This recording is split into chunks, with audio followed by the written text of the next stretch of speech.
What is going on, guys? Welcome back to another episode of the TCW Wednesday Night Wars. Now, you're going to see a lot of things, and we're going to talk about some stuff that is going on between us and the SSU. You're going to see some SSU wrestlers because they hold some of our title belts, but every single Universal title is going to be on the line.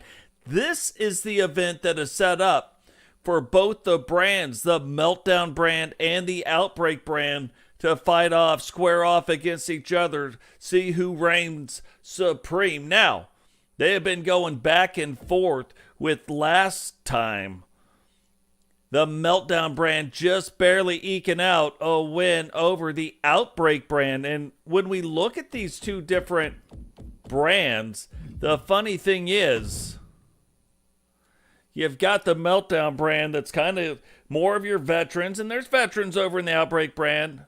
And then you have the Outbreak brand that's more of your up-and-comers, but there's up-and-comers on the Meltdown brand as well. So just a little more heavily swayed one way or the other, and we've seen some really interesting things coming out of that. But here tonight, we are about to see something, and we have heard rumors. We have got Jay Savage and the Lord getting ready to face off.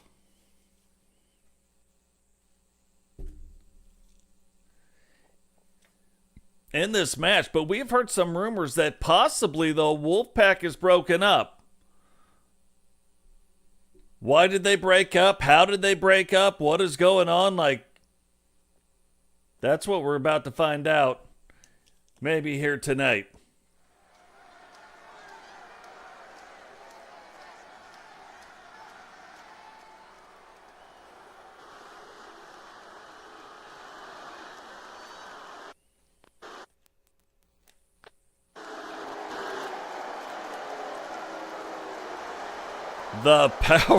The powers of pain. Look at the state of this.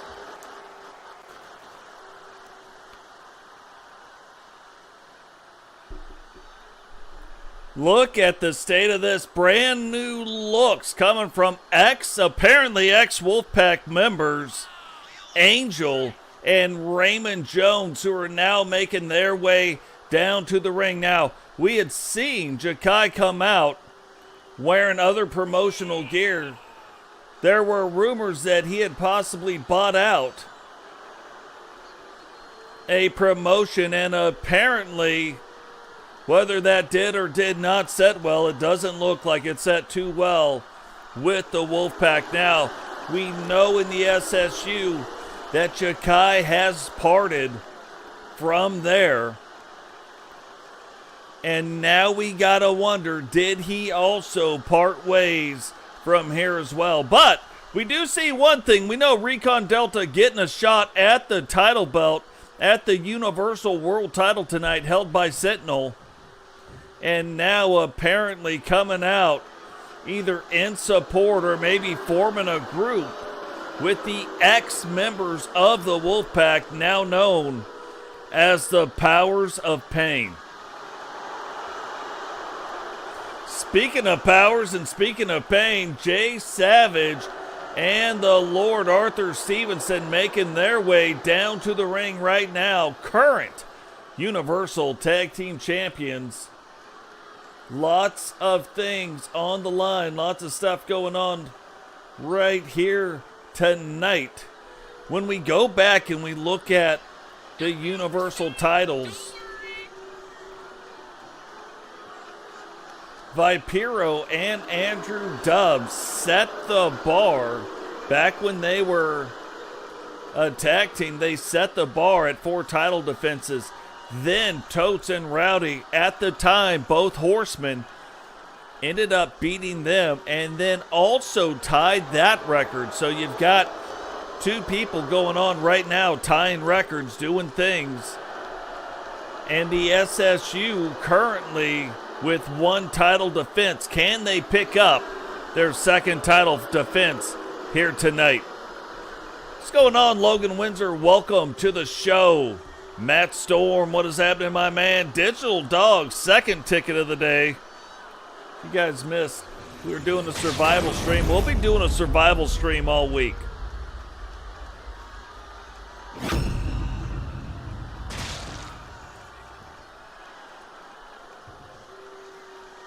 The following is an elimination match and is for the Universal World Tag Team Championship. Introducing the challengers at a combined weight of 513 pounds, Raymond Jones and Angel, the powers of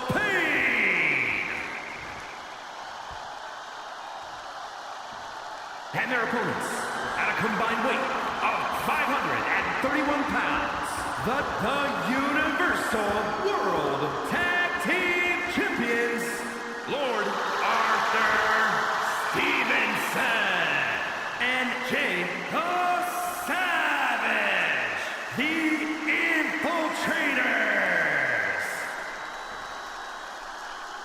So very crazy when you look at these two teams, how evenly they match up. You got Jay Savage, who has won a Universal World Championship in the TCW, now winning a Universal Tag Team title.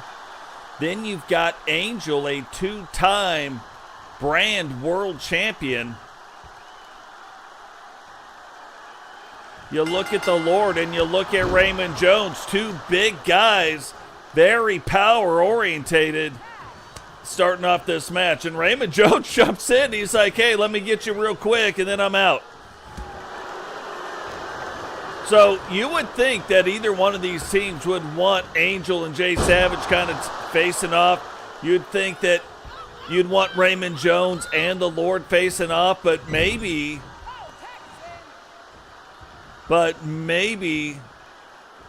the team formerly a part of the Wolfpack, looking for them quick tags, wanting to get in, wanting to get out, wanting to do things fast. That is also a possibility. And two, guys, we still have the podcast coming. We did hit our goal last time, so the podcast for how we do the AI stuff, like these arenas, how we do the AI stuff as far as the renders, I will be showing the process and some of the stuff that we've been doing. It is absolutely phenomenal. If we can hit our ticket goal here tonight, we will also add another podcast, hopefully this weekend, where I can get Jay Savage and we will talk. We will talk. Oh, look at the Lord doing the business. Getting a little bit of a workout in right there, but we will talk about the current battle going on back and forth between the TCW and the SSU. And you want to you just want to get the wind taken out of your sails with the quickness. You get one of those. You get a little Blackpool Slam put on you like that. And enjoy. Raymond Jones is like, hey, I don't know if I can take any more of that. And you can see the absolute power of Raymond Jones. Now going up underneath, getting a chair. Is he? Oh, he swings. Savage takes it, throws it away, knowing that I don't think you can use the weapons. Now let's see, maybe you can. Maybe there is no disqualification in this match, but here's what I do know. It is going to take both guys getting eliminated to either win these titles or defend them. And look, Jay Savage dropping a few pounds, kind of getting back into that lean muscle, dropping a little bit of weight and becoming a little bit faster. Not really losing a lot of strength, but actually becoming a little bit faster in the ring. So, oh, look at that. They know that there was no turnbuckle pad right there, throwing Jay Savage right into the end of that. And Angel now setting up. Remember, Angel, again, a two-time world champion. So don't be sleeping on Angel. He knows what he's doing.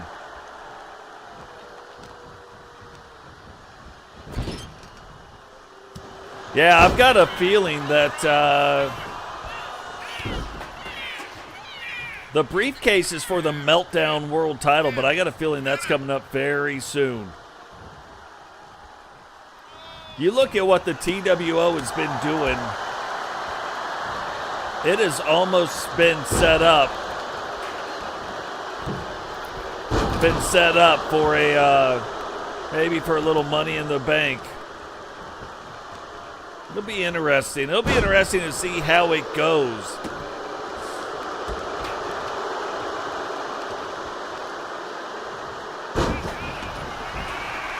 But yeah, a lot of things going on right now over in the SSU. Big things happening last night. A lot of things being revealed. Where Totes had stolen the SSU World Championship.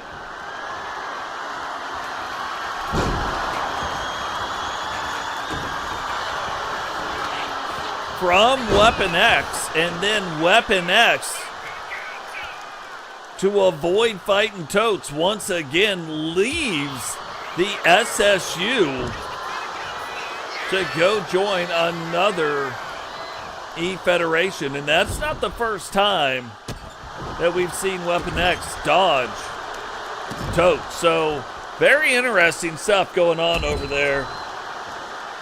It would be a heck of a podcast. It would be a podcast that, if we kind of laid it all out, almost 2 years in the making. Oh, look at these two doing, you would expect it would be the SSU doing the underhanded business, but right now, the only thing Raymond Jones can think about is like, hey, let me get a quick interview. It's almost like an I quit. Put the microphone right next to the Lord, and the Lord's, I don't think he appreciated that. Oh, look at this. Would Angel grab his feet to make the pin even dirtier? I don't know. The Lord getting up. You can tell, not just a little pissed. He's getting very pissed off, and that's probably a guy that you wouldn't want to really piss off, but they keep using that turnbuckle over there. Now, while they can't,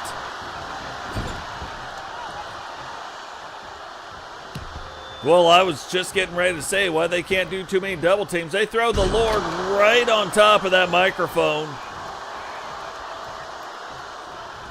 Oh, Angel was going for something, and the Lord's now starting to get it turned around, getting back to that old school style wrestling. And you look at the SSU wrestlers, they are really well versed in more of your 80s style wrestling. You look at TCW wrestlers, a lot more versed in more of your 90s style wrestling. So to see these two E-Federations collide the way they have, it has been very interesting. And look at the absolute teamwork going on. Angel trying to call his shot right now, saying he's about to end it. Gets running, and that is a huge punch. The Lord going down. Angel's trying to get an interview with the Lord. He's like, hey, let me ask you a couple questions here. And the Lord says he's not taking interviews right now. No interviews right there. Don't know, El Toro. Not really sure. We are still getting your character worked out.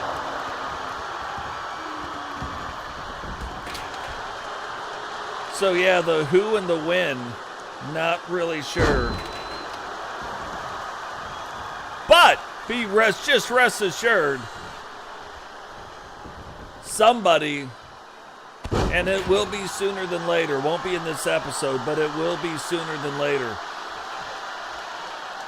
This is one of those episodes where the universal titles, those are the top titles in all the land. You got to work your way through the brand, work your way up in the brand that you get assigned to, and then the brand titles, through the mid-card titles, through the chant, to then start appearing in some of, like these shows where management is going to be putting you up against other top members of the other show. So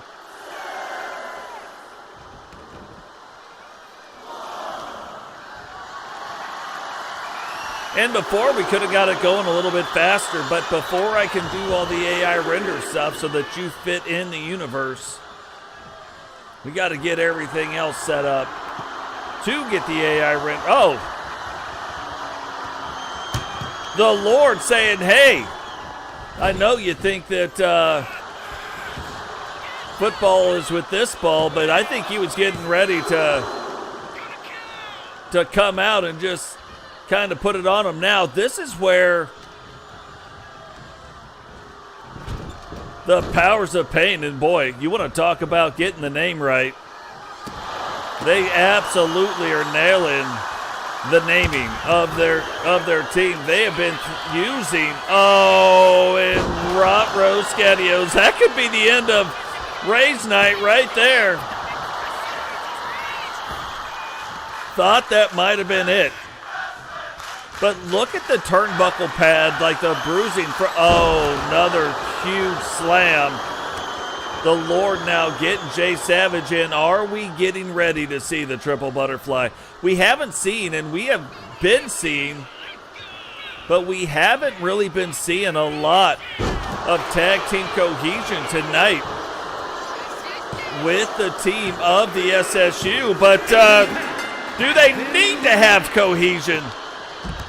Apparently they don't even need cohesion. Raymond getting eliminated with a quickness. Jay Savage putting the pin on Ray Jones. And now if they're going to become the new tag team champions, it is all on the shoulders of Angel. Angel trying to even up the score right here. Can he do it?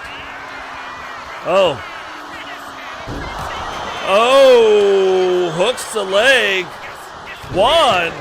And the Lord says, not today. Matter of fact, the Lord took out the whole lot of them, which could be very, very helpful, even if he gets them in. There's nobody to count. The referee's still out, and Jay Savage able to recover. So what the Lord does right there, perfect. Will the referee cover in time? Because the triple butterfly, the triplet itself, just came out. And look, Jay Savage sees it. He was going to tag in the Lord, but he sees that the referee recovered. So immediately goes to that pin. But again, Angel probably down for a little longer, able to recover. And look now, Jay Savage like, hey, how many times you guys throw us into this turnbuckle? So Jay Savage trying to return the favor right there. And a huge chop. Thought he would go and get the Lord in, but this might. No, only a 1 count. So Angel's going to show you why he is a multi-time world champion. And Jay Savage now bringing in the Lord. Are we going to see the Blackpool Slam right here?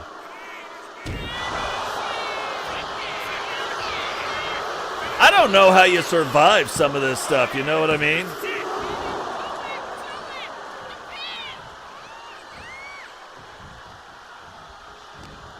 And see, that's part of it too, El Toro. Like, you could be watching some of these shows and then kind of be like, hey, you know, maybe this is where I fit in to some storylines. I can see myself getting in on this right here, getting in on that right there. You know what I mean? You got to learn the wrestlers. Gets reversed back around, and where these guys were taking it, but Recon Delta getting involved. And Jay Savage thought he might have been trying to lure Angel in, but not what he was doing. Actually talking with Recon Delta, maybe trying to set up something where if Recon can win that title tonight, maybe Jay Savage gets his shot again at the Universal title. Maybe Recon comes after him and says, hey, look, maybe my boys on the tag team side couldn't beat you, but I bet I can.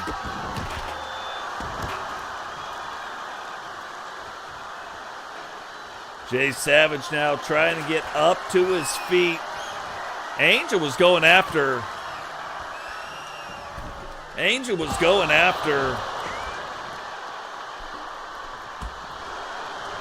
the chair, but, you know, Jay Savage being on the outside. And right now, Angel could absolutely get one of them disqualified and still have a shot at winning the title. Now, he can't do it with the last guy that's involved, but he could do it with two of them being involved. One of them could get eliminated from this match via countout. If the second guy got eliminated via countout, the titles wouldn't change hands. Oh, he's setting up for it. Is he going to get it in for a third time on Jay Savage? He does, and he does it right on top of that steel chair. That has got to be it for Savage. No. Whether it was going to be it or not is irrelevant. The Lord able to get in there and break that pin up again. And I'm telling you right now, Jay Savage has got to find a way to get out of the ring. He's got to find a way to get the Lord tagged into this match. But right now, Angel absolutely dealing out the punishment.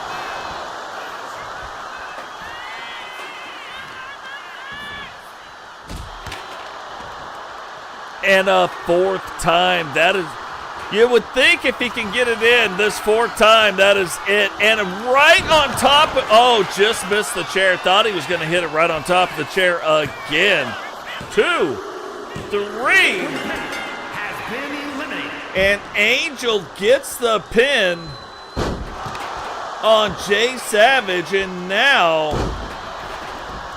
could we see a changing of the guard? Could we see the old Wolfpack rising up?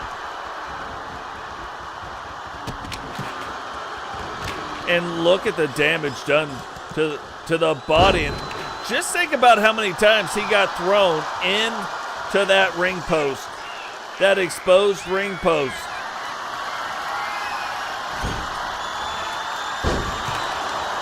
I mean, that's going to take it out of anybody, you know what I mean? 1, 2. And the Lord kicking out into the Lord, though, has to get this turned back around. Oh, another dump right on the head, right on top of the hockey stick. 1, 2. And the Lord somehow finds a way to kick out again. But look, you can tell there's not a lot left in the tank. If the Lord doesn't get this turned, oh, and that could be it. Right in the center of the ring. 1, 2, 3, and unbelievable. Angel finding a way to come back and get the win. And the Universal World Tag Team Champions, Angel and Raymond Jones, the powers of pain. It's absolutely crazy. Angel able to come back, but this again shows you why Angel is a 2-time world champion. Jay Savage able to get Ray Jones out, but then Angel comes back, hits him with 4 finishers. Are you kidding me? 4 finishers. Then comes up, follows that up with 3 huge power moves against the Lord, and finally gets the win. Absolutely crazy. But was the Wolfpack holding Angel and holding back Raymond Jones? I mean, yeah, they did win some titles underneath them. Like, let's not get that messed up. But immediately,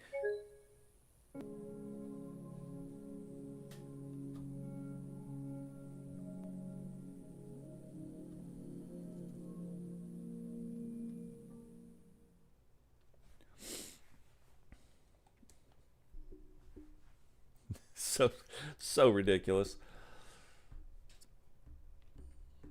This is why, like, I hope they can get their stuff together. Like, this was just 2K. All of a sudden, in the middle of a universe thing, all of a sudden you got a bug. This is where I hope they can get their stuff together with 2K26 if they're really adding 200 cost slots, if they're really going to increase the number of images, which we haven't heard that part, by the way. We've heard the 200 cost slots. We haven't heard, are they going to increase the limit for images, which is really what's most important.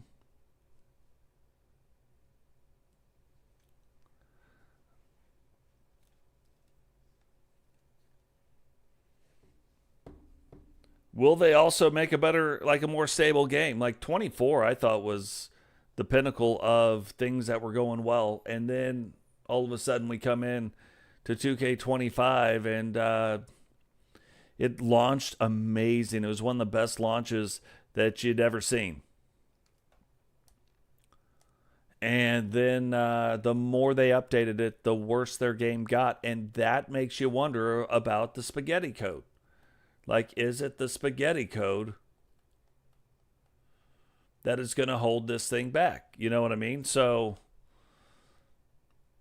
don't know why it just crashed in the middle of a universe mode match. But luckily it was in between matches. You know what I mean? So we'll see what happens again. See what's going downtown with the Julie Brown. Nice.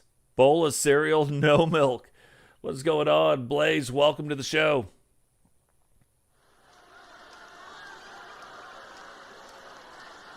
Yeah, it's just funny. It kills the momentum that you got going on, but we got a good community. We'll get the momentum back.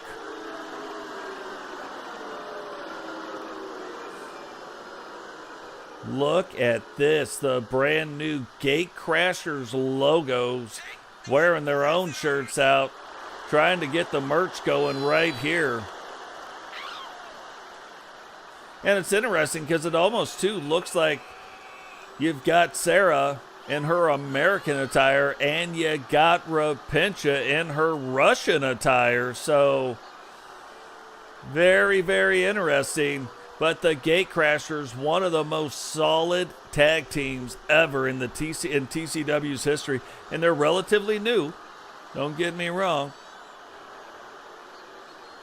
But getting ready to go up against a very new team in Spider and Falcon.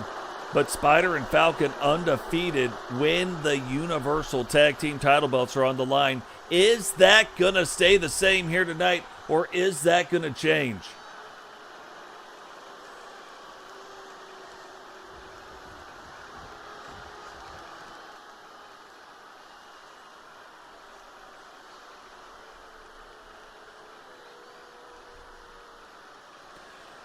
Really appreciate that. And too, guys, make sure you go check out Blaze Radio. I know we've been getting some new folks in, so there might be some people now that aren't subscribed over there. Go check it out. Super fun time. Link is in the chat right there. But now Spider and Falcon making their way down to the ring again, undefeated when title belts are on the line. The only time they've ever lost anything is when a title belt, one time when titles weren't on the line, they lost to the Walker Sisters. Then when the Walker Sisters put their Intercontinental title belts on the line for a title versus title shot, they end up winning. So they are not only your Universal World Champions, but right now they are also the Intercontinental Tag Team Champions.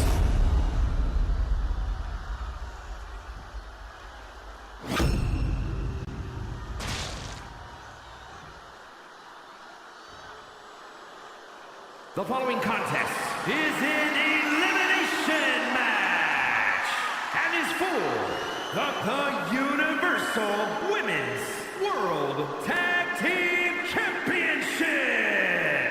Introducing the challengers, the Russian Gladiator, Rip and Smooth Operator, Sarah. The Game Crashers. And their opponents, the Universal Women's World Tag Team Champions, Intercontinental Tag Team Champions, the Falcon and the Spider, the Road Warriors. Now, Intercontinental Tag Team title belts not on the line in this match. Only the Universal title belts, which are being held up right now on the line in this one. So it looks like Falcon and Repentia going to be the two that get this thing started here tonight. So far you look, in number one, Outbreak goes up 1-0.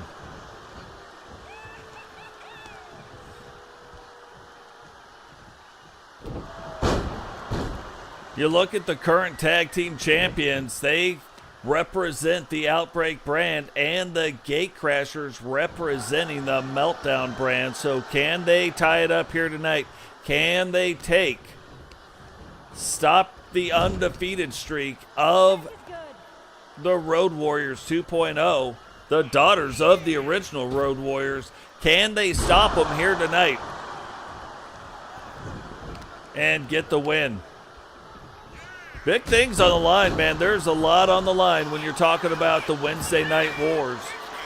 Because when these guys win, for instance, Angel and Ray Jones now, they can defend those tag team title belts against anybody on the Outbreak brand on Thursday Night Outbreak.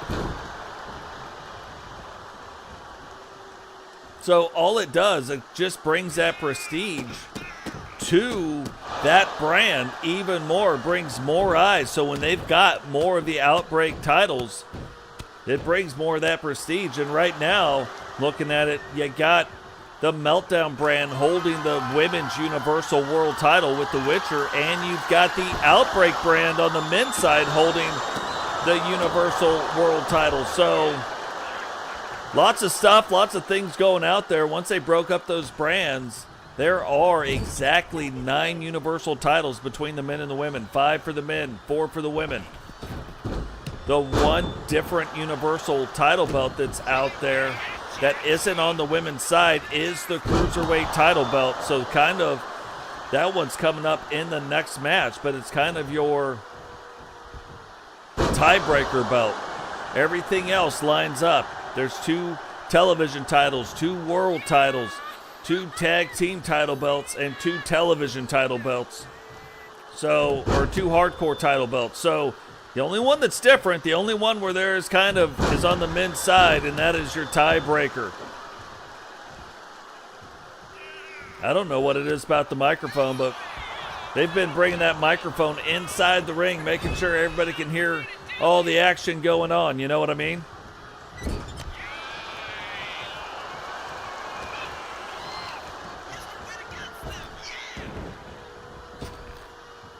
And we've seen Melinda and Sarah over on the SSU side winning title belts. Now, not really a tag team here, still friends, so it does still line up to where they could tag team somewhere else. But here in the TCW, Sarah lined up with Repentia, the Gatecrashers. Again, one of the top teams, tag teams of all time, even in their short span. So quite a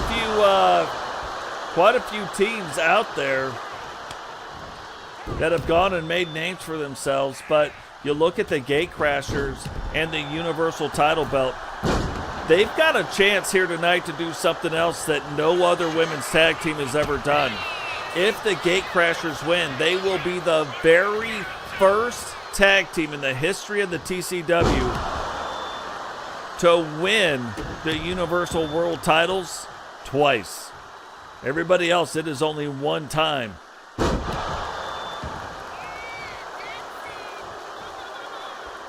It's kind of weird because you've got Heather and Misty who won it, and you've got Kylie and Misty who won it, but Misty was on different teams, so no actual team has won it twice. Misty has won it twice, but no actual team has won it twice.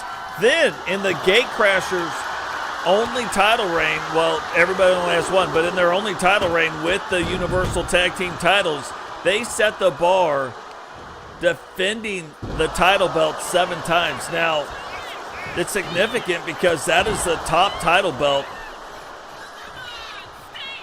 of all the tag teams, right? Universal, top of the line. Oh, look at that, right on that table. Oh, and slam, like maybe she didn't put her through the table, but definitely put her on the table. And even Spider was like, I'm not sure Falcon's going to be able to kick out of this. But it's the top title belt, and no other tag team belt on the women's side has been defended more. Oh, are they going to get her on? Almost. That's their finishing move, and almost got her right on top. Look. She's going over and wanting to get a little interview with her to see how she likes getting pinned. And now Falcon's starting to use that table and that microphone against Sarah. Now whips her over in the corner. Is she going to be able to get her in? And she does. You look at the United States title belt. Oh, are they going to get it? Like, one good turn deserves another. And Repencha's like, yeah, I don't think, oh, maybe she felt good about it. Repencha going after Falcon, something we're definitely going to want to keep an eye on moving forward. But you look at the U.S. title, and that was defended 4 times by Miss Scorpion, who's now retired. Maybe see her coming back in Season 8. And Miss Nightmare. What's going on, Ebola? Welcome to the stream, brother. Really glad to have you in here watching the show, too. And then go down to the Intercontinental title belt, relatively new, just started up a little while ago. Actually started out as a junior championship. Then turned into the TCW Intercontinental Tag Team title belts. But while it was that junior championship, Lexi Hart and Tiffany Hart defending it 4 times. So we've got 2 4-time defenses. But the Gatecrashers defending the Universal title belt 7 times. So chance to make history tonight, or can the Road Warriors defend these titles for the 3rd time? Like, are they trying to break some records themselves? And look, they're coming right in, doing the thing. And you can see both of these tag teams very well versed. Oh, little sneakity doo-dah to you. Little sneaky freaky going on right there. And Falcon starting to understand that she has got to control this match right now. Her tag team partner, I don't think she has made it back over to the side. So kind of on an island right now, but able to stay in control of the match. How you feeling today, Ebola? Hope everything is going well in your world.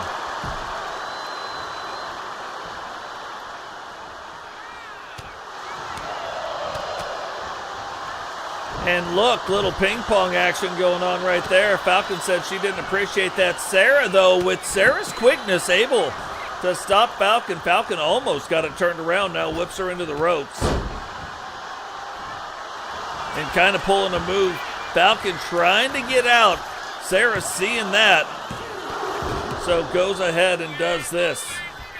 Gotta hold on for 1 second here, guys. 1 second.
Here are your winners, and still the Universal Women's World Tag Team Champions, the Spider and the Falcon, the Rude Warriors.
Absolutely crazy match. It looked like for a long time like Repentia was going to be able to pull it off. It looked like the Gatecrashers were getting ready to pull off the big upset. And then out of nowhere, Falcon comes back getting that big pin. And what an amazing match that was.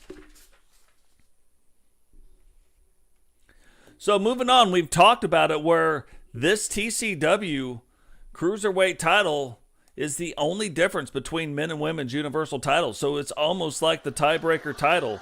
But as of right now, Outbreak is out in front. Is scheduled for one fall and is for the Universal Cruiserweight Championship. But the Outbreak brand is out in front, and Ed, representing the Outbreak brand, is also the champion. So can Dragunov come up and get this title belt and get things going again and start bringing the Meltdown brand back a little bit? Brand new look from Dragunov. We're really going to get to see it a lot better now with him making his way down to the ring. You want to talk about maybe the scariest version of Dragunov we have seen. I think this one's it.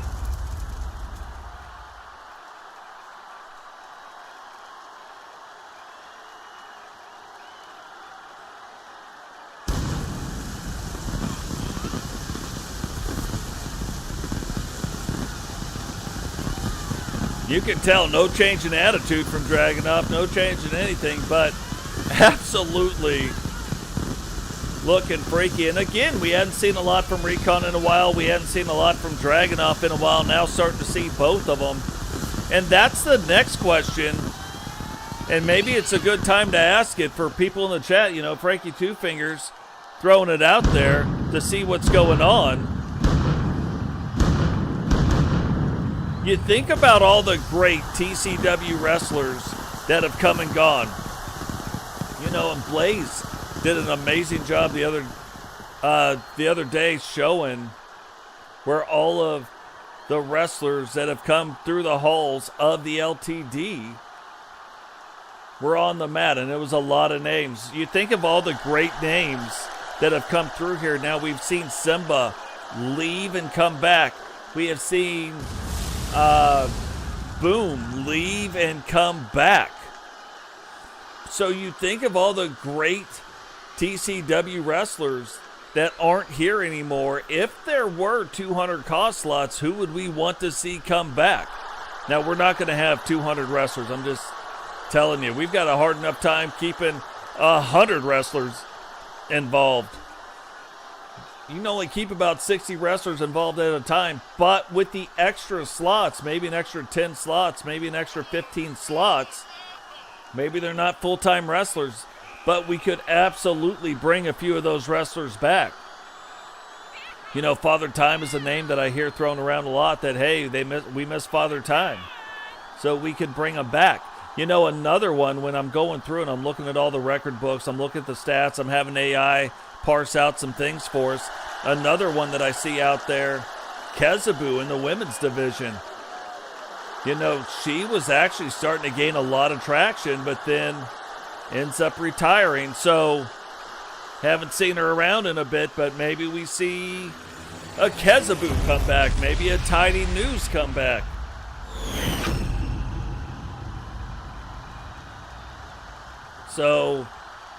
So there are some things and some people out there.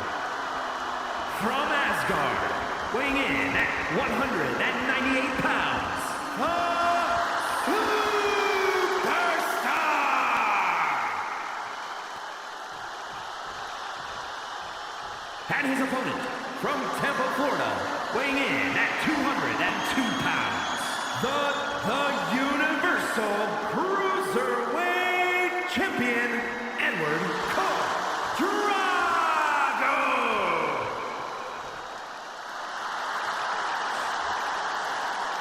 And, you know, we talked about it. We hadn't seen a lot from Ed. You know, Ed's been kind of sparsely been used. But look, comes in, immediately shows no ring rust on him at all, and wins the TCW Cruiserweight Championship. So, what is going on, Eagle? Welcome to the show. I was just on the phone with Eagle. That was who was calling.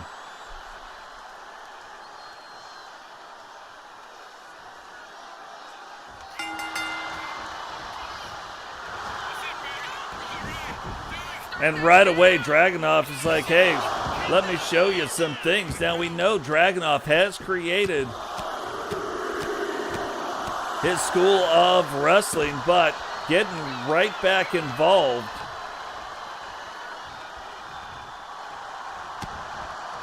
Getting right back involved in wrestling in the ring again. So,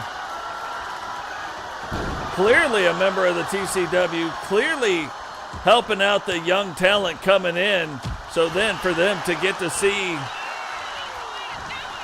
their teacher in here doing his stuff, can he come through and win this Cruiserweight title? Can he come through and beat Ed for that Cruiserweight Championship? Can he bring Meltdown 1 point closer to tying this thing back up? Right now, the Outbreak brand up 2-0 going into match 3. So, can Dragunov get that thing stopped? You know, too, we look at the Cruiserweight title. It was created right around episode 47 of season 6. JP wins the title, goes on to defend the title 3 times, and that has been the longest title reign of anybody holding the Cruiserweight title. Simba defended it twice, couldn't before Ed beat him. So, really looking for somebody in the Cruiserweight division that can bring that stability to the Cruiserweight title belt. Are we going to see that? What is going on? Raymond Jones, welcome to the show. How have you been, my man? It has been a minute. Just saw you, too. You were in the first match of the evening. Big news coming out for you and Angel. So, and look, it is like a chess match in this match right here. You got Ed doing things. You got Dragunov doing things. They're countering each other. They're countering the counters of the counters. So, plenty of stuff going on. Dragunov trying to change up the pacing a little bit, trying to get Ed maybe off his game, get him off his timing, so that he can stay in control, and definitely trying to keep him on the ground. A little more ground and pound going on, and as soon as I say it, he has him get up. Now, Dragunov's got 2 ways to beat you. He's got that dragon lock, and he's also got the dragon's elbow. Oh! And that is kind of another thing you start to wonder, is it one of those things where Dragunov learns from the students a little bit, like the students starting to do some new stuff, bringing in some fresh ideas, and then Dragunov taking some of those ideas maybe, and even helping out his own offense when he's in the ring. You know, maybe he's putting a little polish on it, but slams him down, and now goes up top. Is it gonna be? No, it is not. Thought it was going to be the Dragon's Elbow, but instead, a huge cross flippity-doo-dah slam off that top rope. But not the Dragon's Elbow. So is he going to try to end this a different way? Oh, slams him down again. Could he be setting up the Dragon's Elbow this time? I don't know. He's flexing. Oh, Ed catches him riding dirty. Big power bomb right on top of the old scummion there. Dragunov, though, trying to get right back in it. Now, hooks the leg. 1.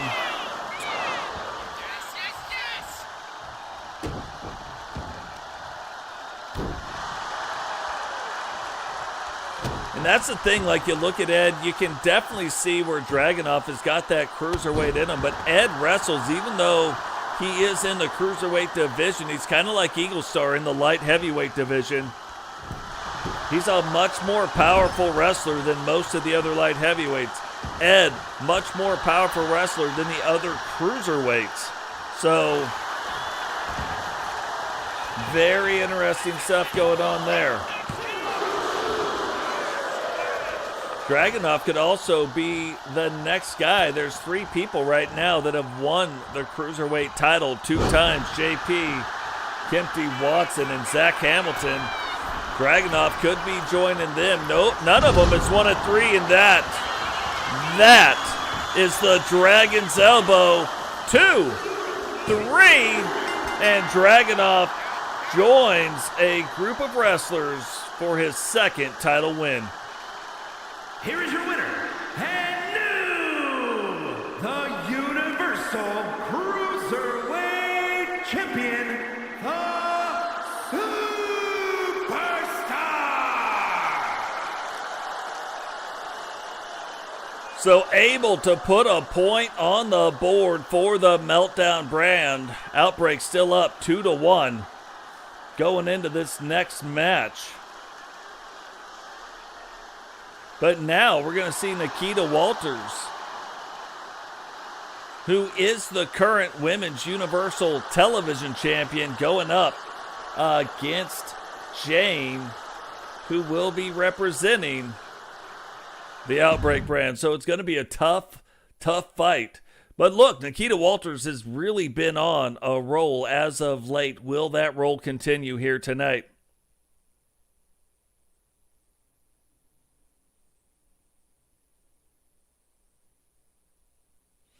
Yeah, Happy New Year's to you too, brother.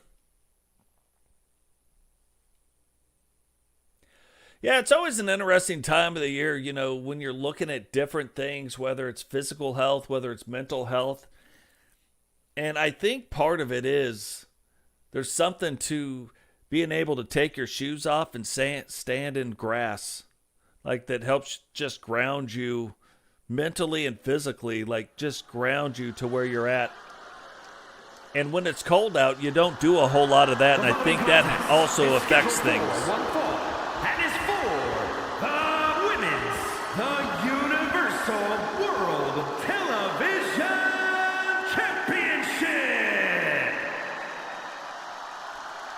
And I know it sounds weird, but sometimes I go outside, take my shoes off, and I just stand there. My wife will be like, "What are you doing?" I'm like, "Just getting grounded." It's just me and the grass and the bare feet. Now, the Legend Killer Jane making her way out to the ring, getting ready to take on.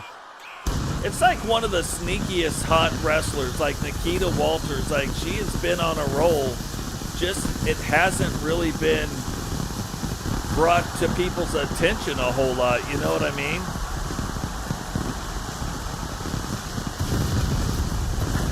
But on a roll right now, you look at it, getting her shot. This title's been kind of changing hands. But remember, Nikita Walters had to beat Crimson to get this title belt around her waist.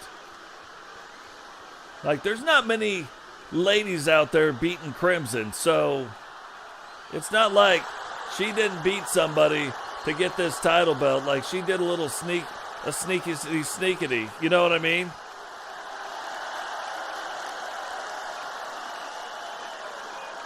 And then, like, another pretty shocking fact is I would have guessed Jane had won this title 2, 3, 4 times.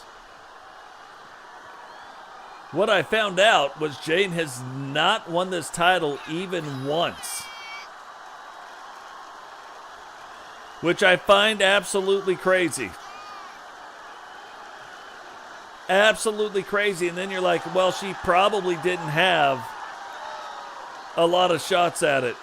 You know what I mean? Like, didn't really get a shot, but she's had 3 shots to win this title and has come up empty every time.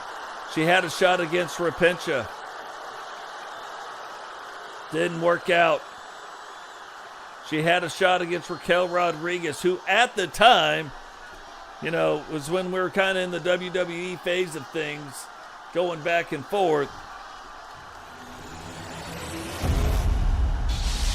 with them.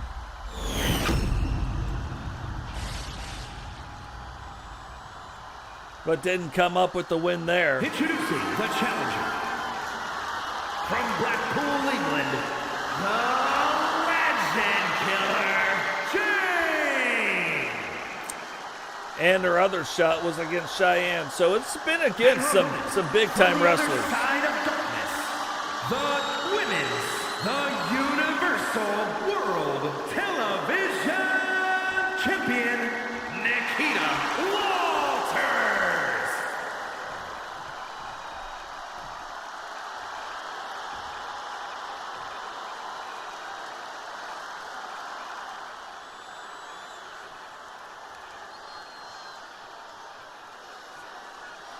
So here we go. We saw Raquel Rodriguez beat Crimson for the title, but can she also beat the Legend Killer to hold on to the title? If you're rooting for the Meltdown brand, you're wanting Nikita Walters to win this match. If you're rooting for the Outbreak brand, you're wanting Jane to win this match. And wow, man, I'll tell you what. Yeah, that's usually the other problem too. You get grounded, you get left in your bedroom. We haven't even really been doing the poll thing here tonight. The poll thing is almost like the easiest thing too, where I can kind of tell who the crowd is behind, who do they want to see more of. In other, not just this show, but in other shows, you know what I mean? So when we're doing the booking, you know, a lot of people voting for Nikita Walters probably need a lot more Nikita in the shows. A lot of people voting for Jane probably need a lot more Jane in the shows. Oh yeah, you got to watch out for those two. Little huckleberries.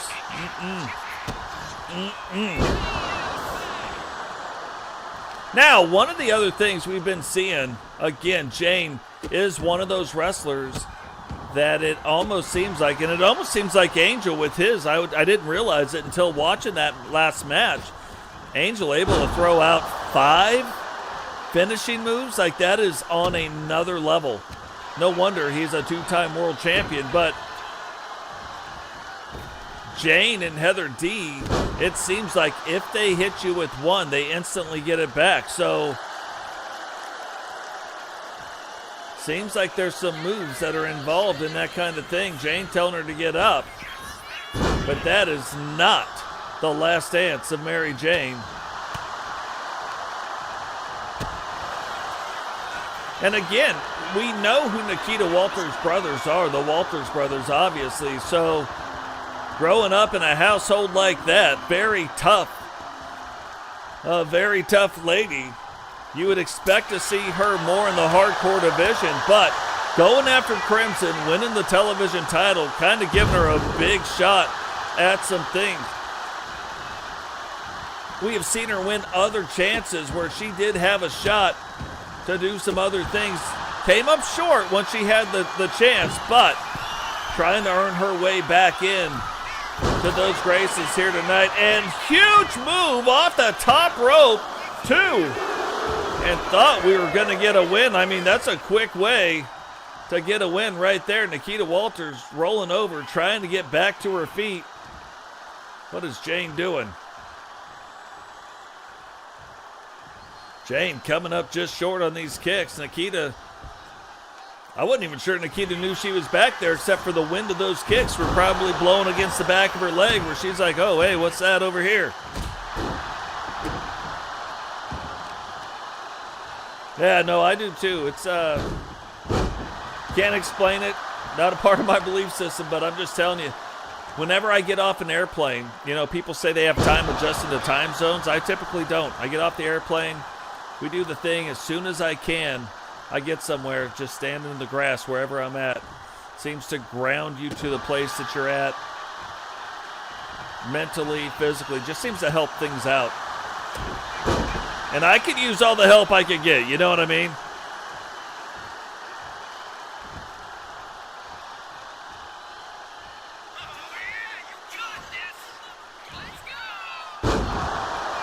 And this is what I'm talking about. Jane has thrown some of the biggest moves at her that she's got. Not all of them, but some of them. And Nikita Walters just takes a licking and keeps on ticking. You know what I mean? Like, she takes some of those punches and splits Jane open right there, grabs the leg, hooks it, 1, 2. How did Jane, Jane did not find that amusing at all. And that's kind of one of those, that wasn't the extraction, but it's kind of almost derived from the extraction.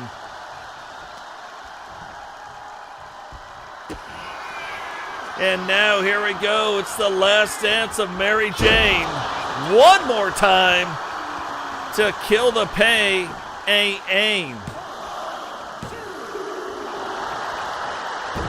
And I just don't think, like, I don't know, that you're going to beat Nikita Walters nonchalantly. And Nikita Walters picks her up, pump handle, hook in the leg. She might have just retained the title. Not even a 1 count. She got the 1 count, but man.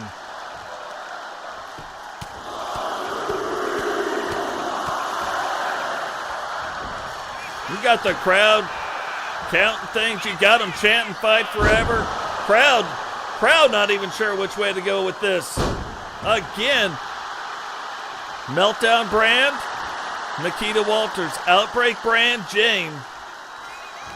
Oh, I thought Jane was going for it one more time. Instead, whips her in there. Quick back elbow. Rolling her over. Really working that midsection right now. And doesn't appear to be too happy that Jane or that Nikita split her open. So,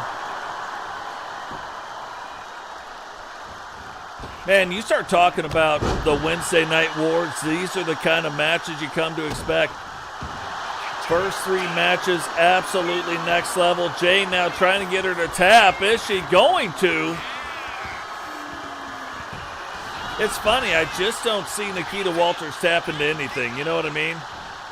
She just seems like one of those that, like, she's just so tough. She ain't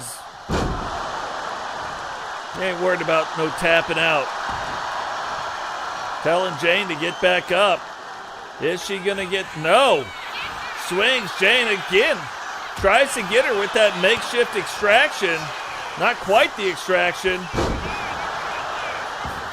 Nikita gets her. Is Jane out? 1, 2. And Jane still able to kick out in 2.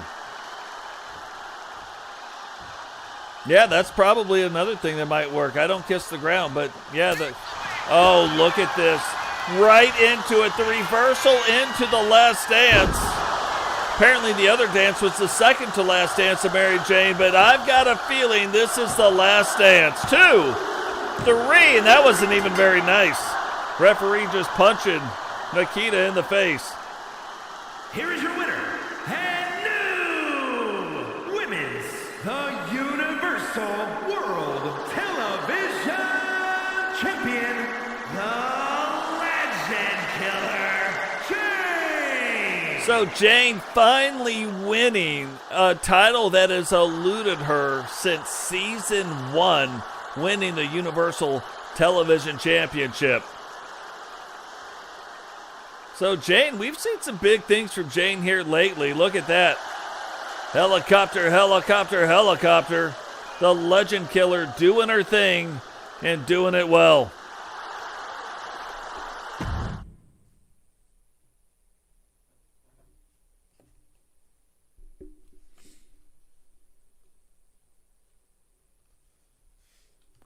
But that also brings up another thing where we haven't seen a lot of stability in the television title in a little bit either.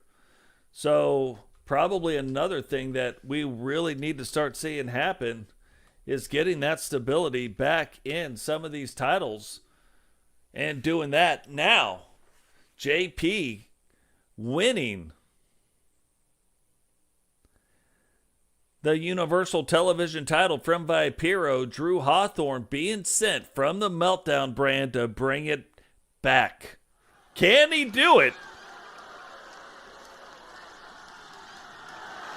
The following contest is scheduled for one fall and is for the Universal World Television Championship.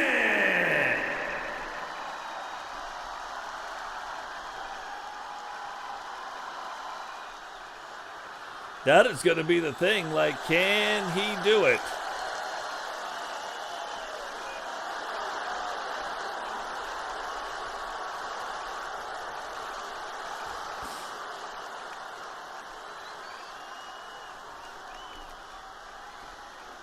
But now Drew Hawthorne making his way down to the ring.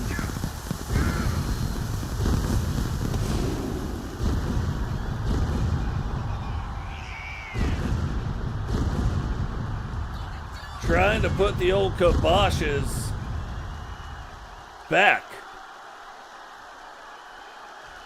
on this television title.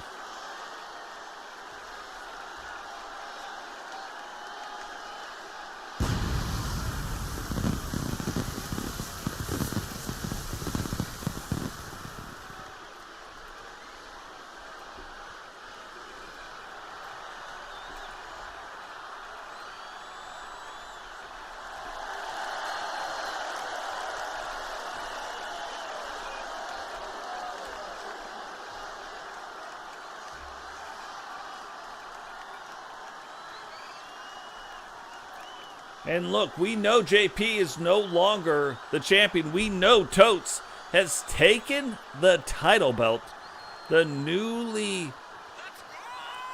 ordained world title belt in the SSU. We don't know what he did with it, but we know he took it. But it's almost like JP is out here saying, maybe I bring back old Goldie here, and also carrying the Universal Television Championship.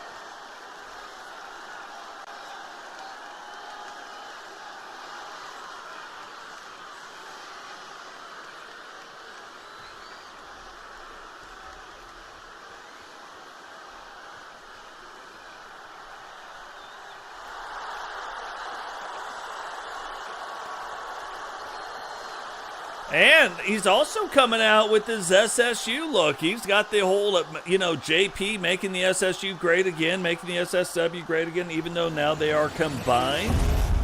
So I'm just lots of stuff going on over there.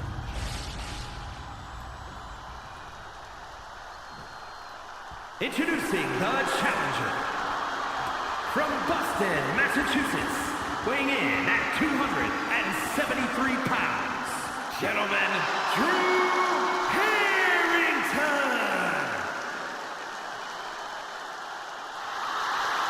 And his opponent from Los Angeles, California, weighing in at 203 pounds, the Universal World Television Champion and the World Champion, the All-American JP!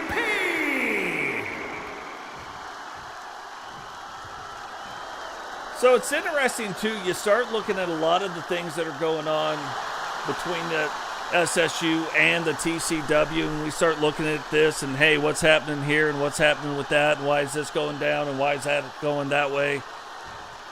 What side does JP fall on? You know what I mean? Like, obviously, with Totes taking the SSU title, who's going to be the one that steps up and takes it back from him? You know, they had a guy who won the title, and look, at the end of the day, there's a lot of story to be told there, and that's why we need to get in and do that podcast with Jay Savage and really kind of explain it out a little bit, what's going on, and get everything a little bit up to date, like point out some stuff. But this is a storyline been going on for 2 years, and it's not just one storyline, it's multiple storylines. Look at these two.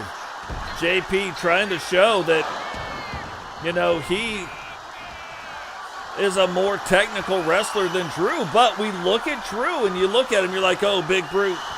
Drew's got to just be a big meathead, but we know better. We know Drew, kind of a mastermind of sorts. Yeah, he's got that muscle, but his brain might be even bigger than the muscles on his body. So definitely something where if you can get the better of him, even in the technical side of wrestling, you got to watch out for. Drew representing the Meltdown brand. JP now finally representing the Outbreak brand side, even though you look at Jay Savage and the Lord. Yeah, they're on the Meltdown side, right? But SSU. You look at JP Outbreak, right? But SSU.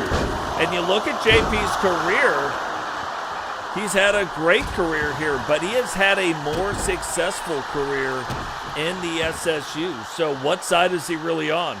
Is he trying to chase the world title? Is it like, hey, SSU, been there, done that? I'm going to do this in the TCW now? Or is it, hey, I've already got my niche cut out over there. I'm not worried about cutting out niches anywhere else. So I'm on the side of the SSU. Is he really going to be the bridge between the two? Are there really back channels between him and Toast? Don't know. Oh! I have never seen anybody step back and reverse that. Normally they're on the ropes and you're going to get the drop kick, and that's just how it is. Drew reaching back, grabbing those ropes. JP missing them. And now Drew's like, hey, maybe you should have went this way with it.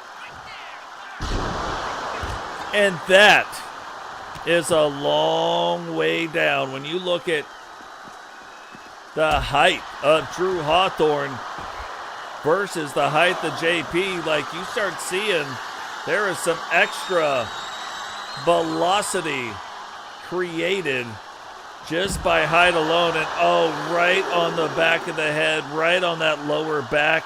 That's the next thing that hits. Probably right on the old coccyx.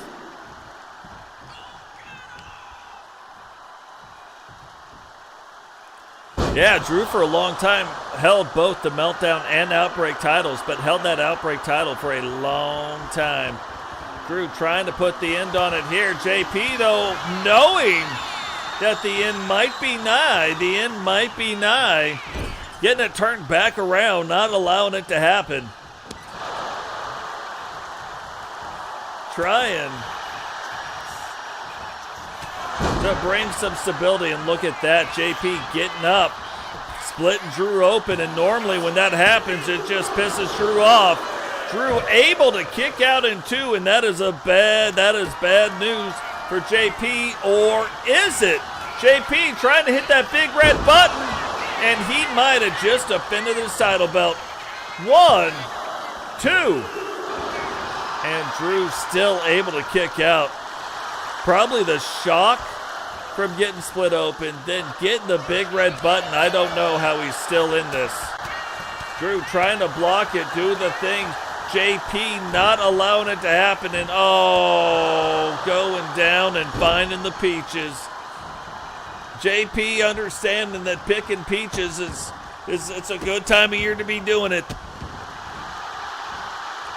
Went down and got some ripe peaches right there. And he better hope that Drew Hawthorne doesn't get back to his feet. That Drew Hawthorne doesn't recover from the peach picker. Oh, look at him going right back after him again. JP telling Drew to get up and saying, I figured he was like, I got to end this now. No, instead throws him out. Yeah. It's an old record checker right there, you know what I mean? Going down right there. That second move, it looked like he's trying to make some peach cobbler. JP rolling him over, pushing, not even hooking a leg. 1, 2. And somehow Drew gets his shoulder up. I don't even know how Drew's fighting after 2 of those. But one thing we know, Drew has got to find a way to get things turned around. Drew has got to get back in control of this match. And every time he gets back up, JP knocks him right on back down.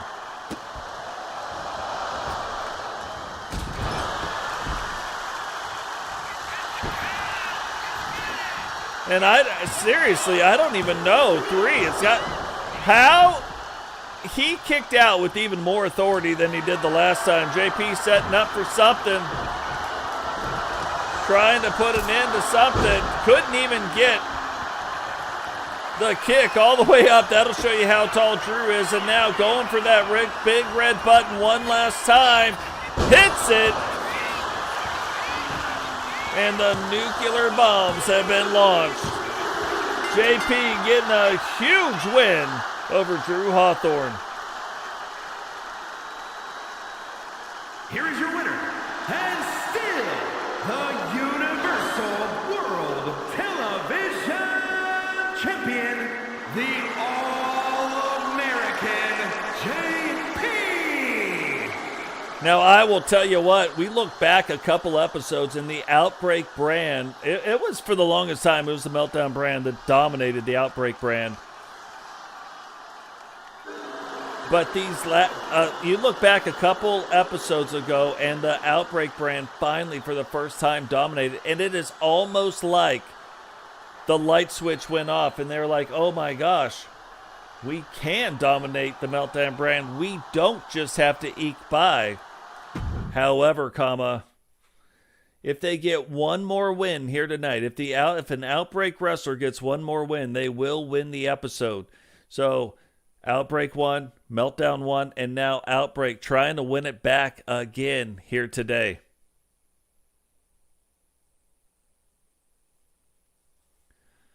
So going in, not going to be easy. Sid B defending the Universal Women's Hardcore title for the Meltdown brand. Lexi Hart coming in, giving up quite a bit of size to Sid B. Sid is the second largest wrestler we've got. Crimson, obviously, number one. Sid, number two. So Lexi Hart has got... The following contest is scheduled for one fall and is for the Women's Hardcore Championship. Lexi has got her work cut out for her here tonight.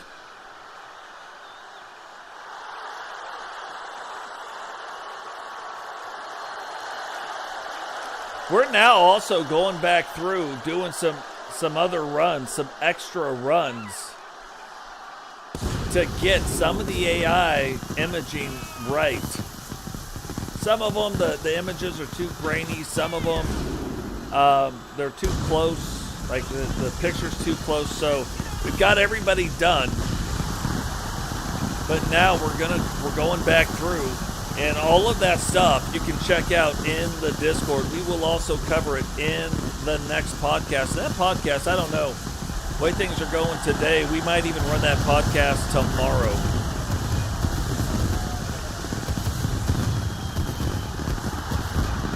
Definitely got some weather coming in, so I wanted to make sure that we got this in. Again, you're going to be seeing our shows, our weekly shows. Might not be exactly right the way they line up, but we are streaming on Mondays and Thursdays for sure. Sometimes we'll see a few extra things in there, but Monday and Thursdays for sure.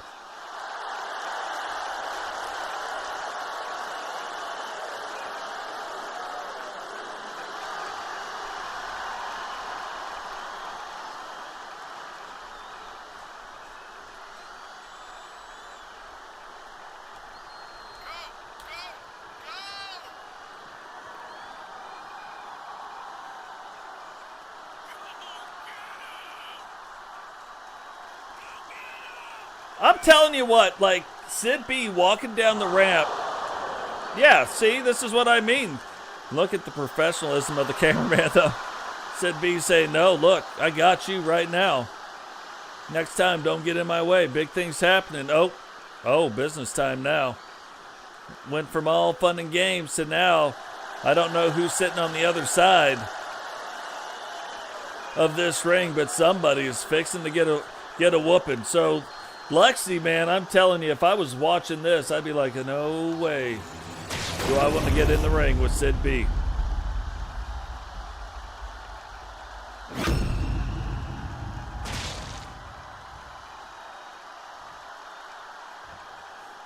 Introducing the challenger from Calgary, Alberta, Canada, Lex E. Hart. And her opponent from Boston, the Women's Hardcore Champion, the Movable Object, Sid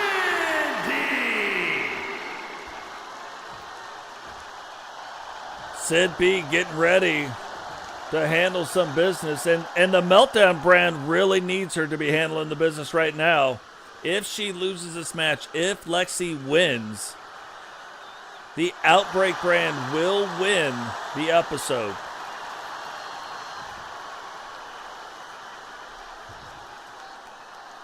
But you look at it too, Lexi Hart has won the Universal Hardcore Championship before.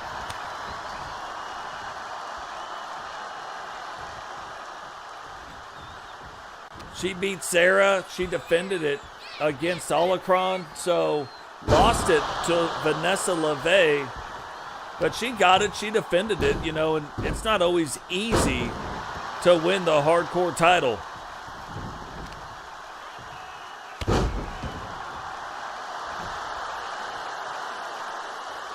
But Sid B coming out looking like she is ready tonight to handle the business and probably understands that Lexi Hart, very fast but very strong for her size, so knows that she has got to get out,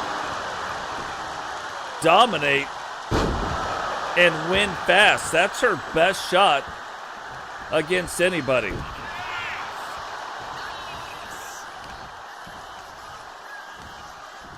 And you can see Lexi Hart a little faster.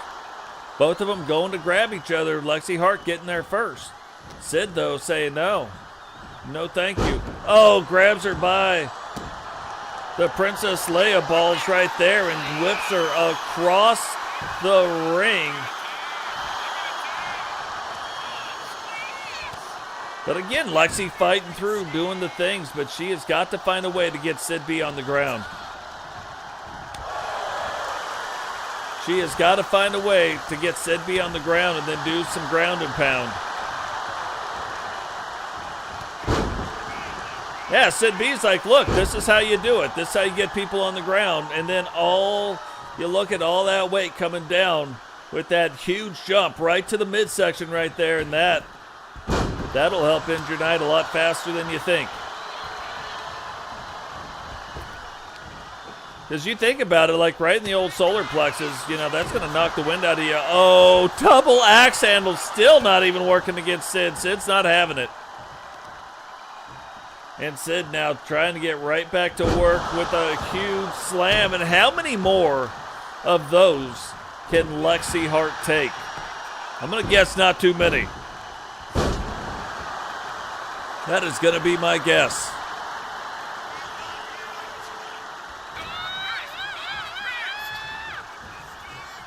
You look at the Wednesday Night Wars, typically one of our longer running shows because you got 9 title defenses, and usually with the hardcore title, it's the best 2 out of 3 falls.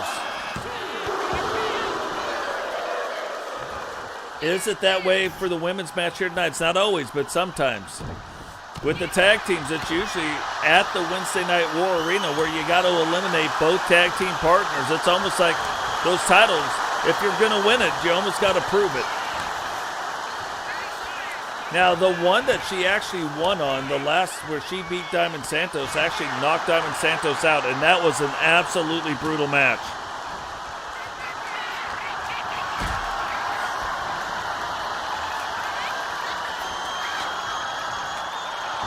Lexi really starting to fight back, but again, every time she starts to fight back, Sid B is there to do the thing.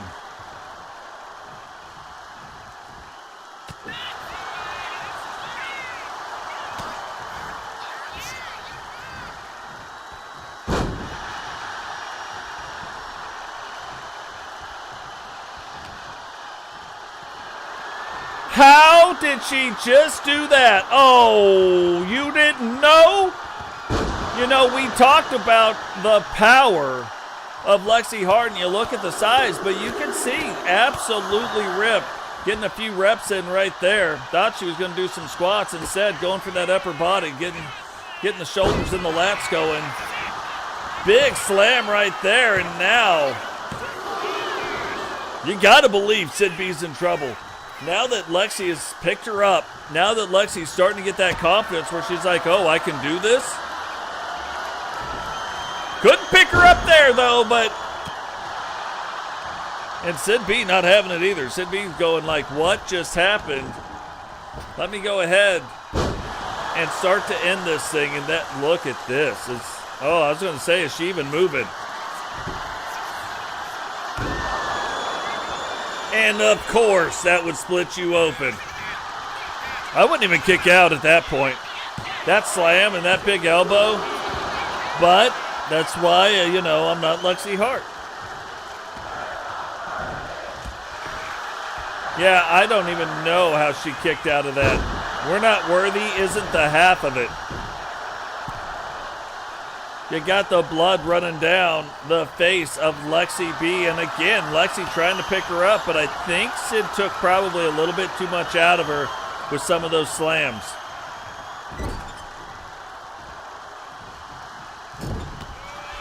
And it's almost like, if Sid B's going to be in a match, there's going to be some brutality in that match that make things go a lot different.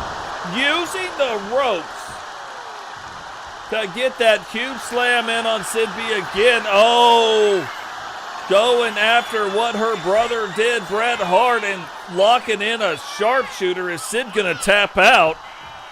She does not wisely. I think she started to figure out she wasn't going to be tapping out. Let her back up to stay in control of the match, but Sid getting that thing turned around right now. And you start to see the bruising on Lexi's body. Like, it is starting to take a toll, the move Sid B is putting on her. Again, I think Sid B took enough out of her where Lexi just doesn't have it in her to pick her up anymore.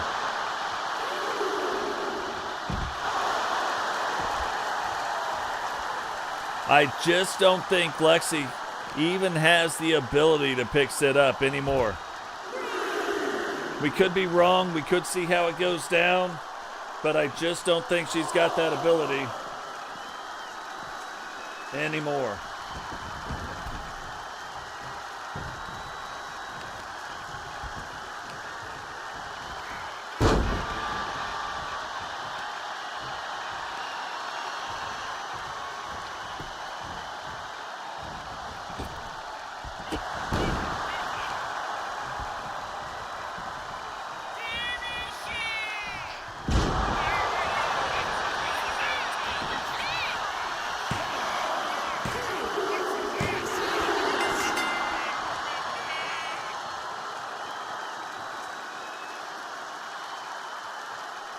Here is your winner, and still Women's Hardcore Champion, the Movable Objects, Cindy!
The following contest is a 2 out of 3 falls match and is for the Universal Hardcore Championship.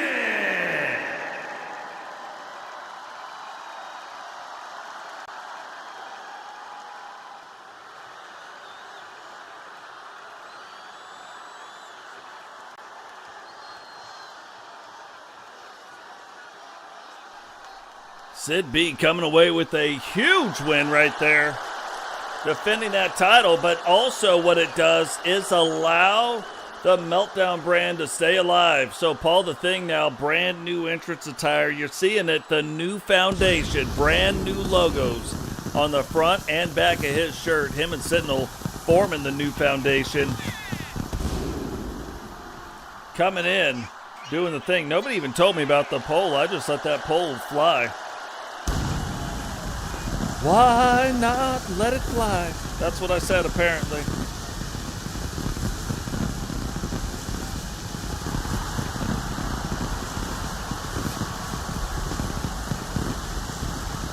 But yeah, brand new logos. I'm really digging it, especially the one on the back of his shirt. That's like next level stuff. There's a few of these logos that are out there that I'm just like, man, next level things going downtown.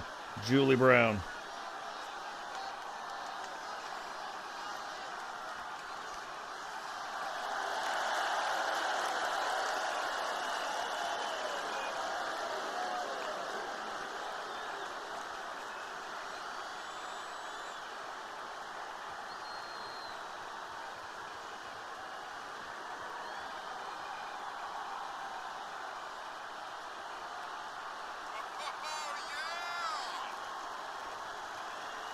So now the big man himself, Digital Dog's coming down, and you see what it is.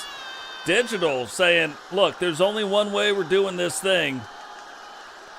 He likes the cage, and he likes the 2 out of 3 falls count match. So it's not about escaping the cage. It's about surviving the cage. Can Paul the Thing survive the cage? That is the question.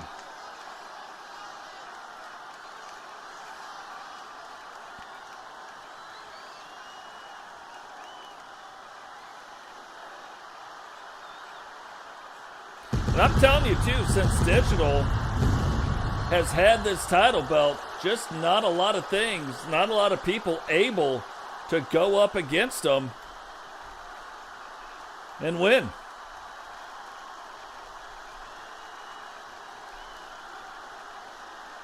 Not a lot of stuff going down that way, you know what I mean? So you're looking at Universal Hardcore Champion. Digital Dogs has won the belt 4 times. Nobody has won it more. And then you look at Rated R2K, who holds the record. The challenger from parts unknown, weighing in at 303 pounds, Paul the Thug.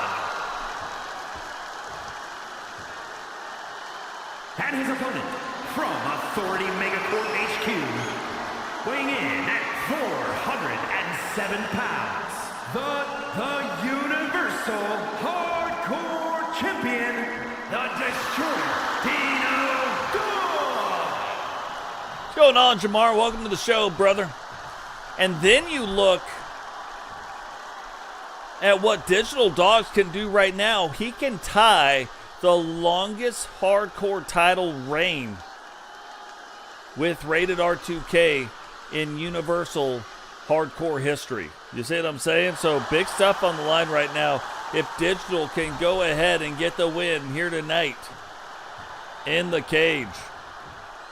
Yeah, I'm pretty sure as long as Digital holds it, the only way he's going to defend this title is in this cage.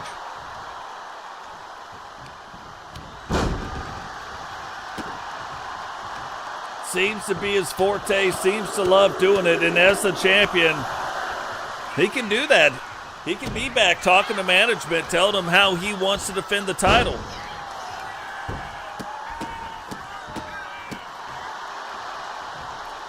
Last match before the men and women's world title belts are defended. So which are going to be facing off against Miss Nightmare. Recon Delta getting a shot at Sentinel here tonight. Can Paul the Thing take the Universal Hardcore title from Digital? Like, could it be a big night for the new foundation?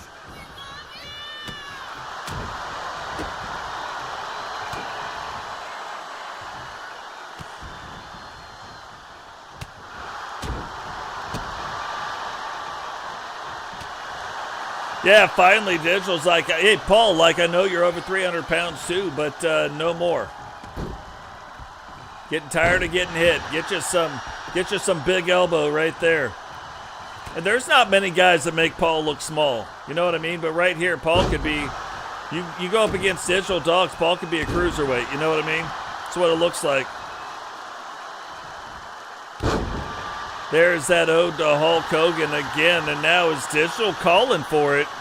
Is he going to hit him with it, or is he just threatening him? Just giving him a little threat. Saying, hey, you don't know, but it could be coming. And Digital, too, since winning the Hardcore Championship, really got quite a different attitude since taking over the Total World Order. Quite a different attitude.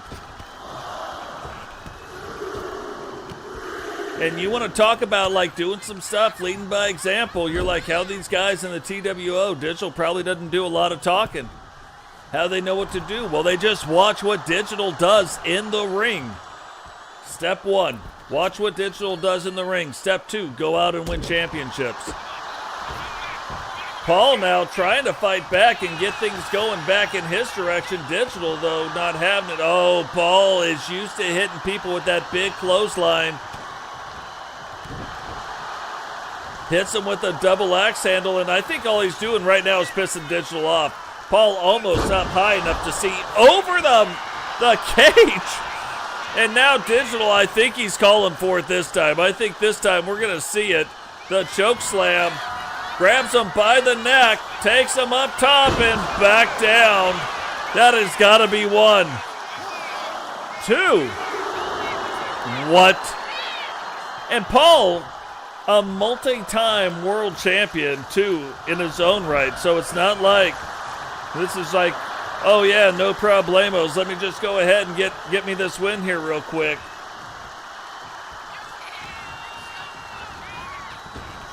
Oh, tried to hit him with the big boot. Paul ducks it. Paul misses that double axe handle, and that could be a huge mistake right now.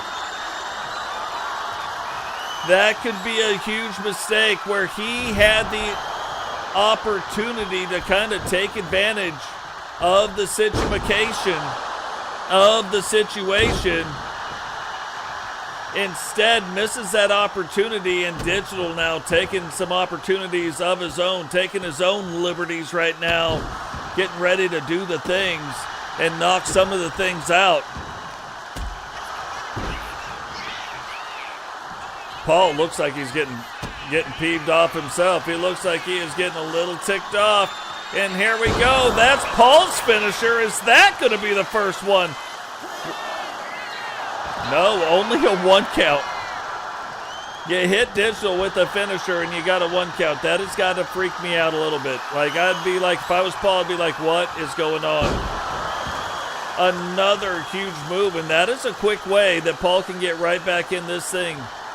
Getting some of these big power moves.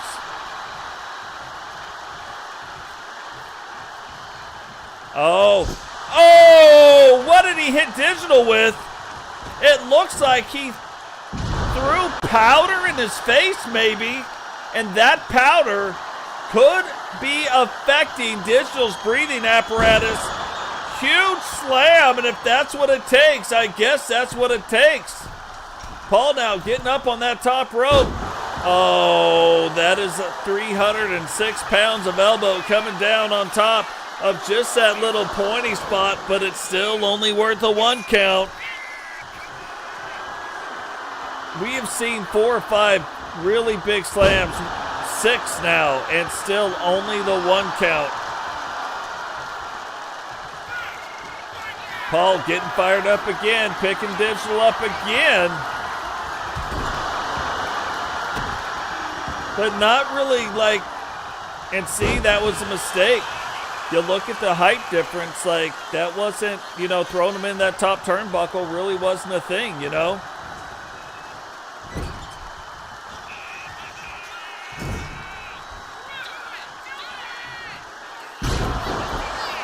And look at that.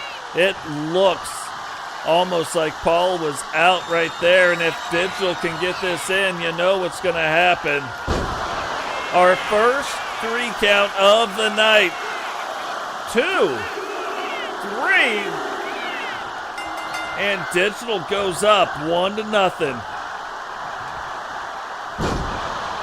And that's another big slam. And look, I don't think he's even recovered from the second choke slam he's got.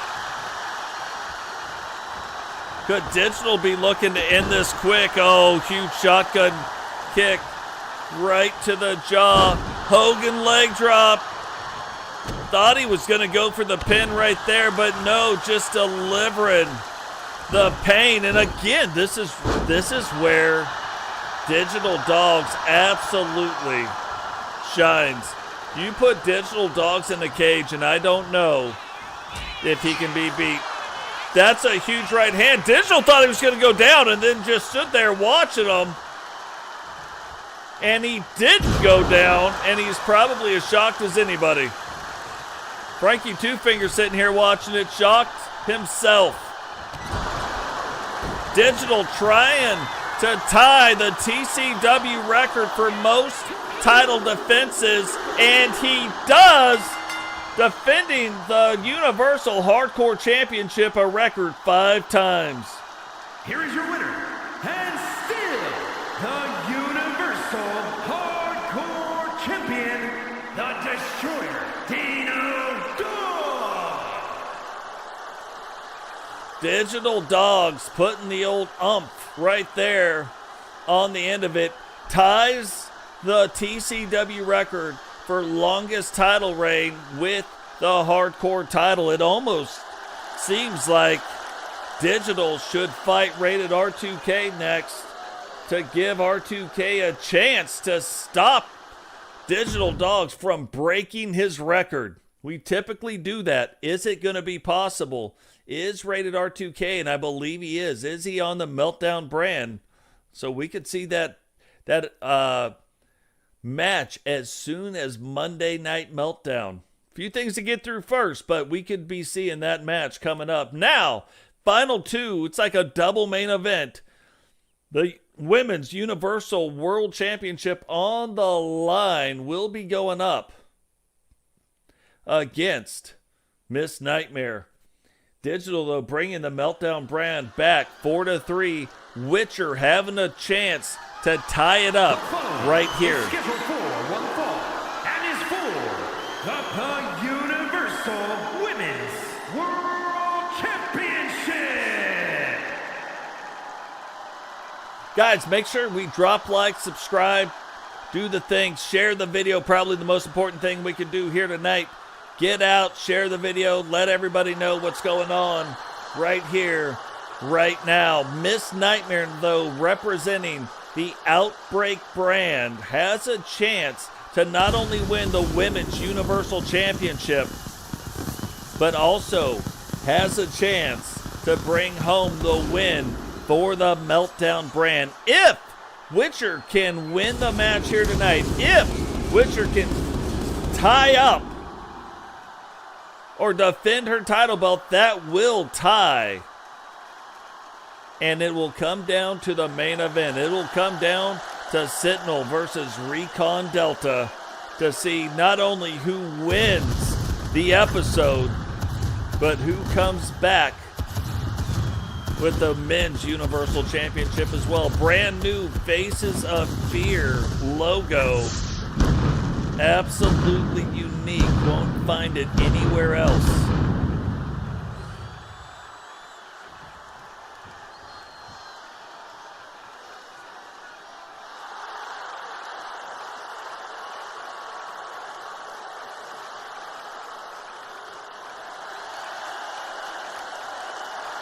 Witcher now making her way down to the ring. No motorcycle, no witchcraft, no nothing. Just making her way down to the ring right here.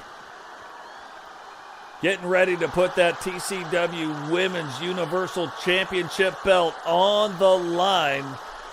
Just recently at the monthly Rumble event, able to win it back. And become the very first 4-time women's meltdown champion. Winning it back from Jane.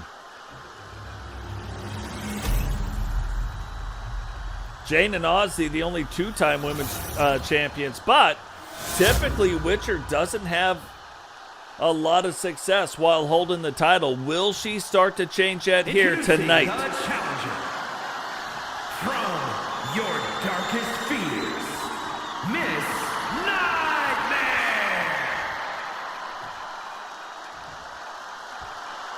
And her opponent from the Queen City, the Universal Women's World Champion, the Witch, Tony Cox. And I don't think we've seen this title belt be defended so many times in a row, but we've seen it episode 37, 38, and now 39. The monthly Rumble. Then we saw it on Meltdown. Now we see it on the Wednesday Night Wars. Can Witcher defend that title belt tonight?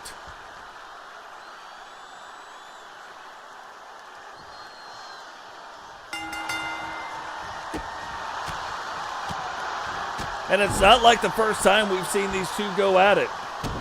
Witcher, when she won her very first Universal Women's World Championship, she tapped Miss Nightmare out, then lost to Jane. Then Cheyenne beat Jane, went on a long run. Witcher then beat Cheyenne, defends it against Cheyenne, then also defended it against Stephanie Stratton of the WWE, back when it was kind of going back and forth with that. Lost it to Liv Morgan of the WWE. Ozzy wins it back. Then Witcher beats Ozzy for it, loses it to Bobby Hart. Bobby Hart loses to Jane. Witcher then beats Jane. Kind of a little revenge match, right? Where Witcher lost her first title, lost it to Jane. But since Cheyenne, not a lot of stability in the Women's Universal World Championship division. Can Witcher bring some stability back to the title belt? Oh, and look, she's like, hey, I know I just double throat punched her, but ref, like, ease up a little bit. And Miss Nightmare pissed off again. Referee in there to break him up again. This time Miss Nightmare's like, hey, what? I mean, I know you said break it up, but I just kicked her in the stomach. That's it. That's all I did. What are we talking about?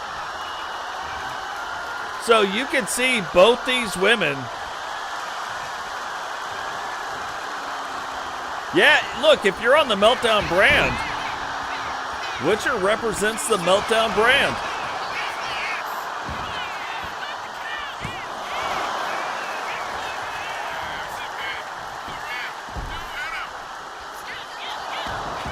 That's the other thing I don't think people realize. They start rooting for the wrestler, but really in the Wednesday Night Wars, if you're on the Meltdown brand, you want your Meltdown people to win. But Witcher representing Meltdown. Miss Nightmare representing the Outbreak brand. And again, I just haven't even oh look, 100% of the people thought Digital was going to win that thing. 100% of the people were correct.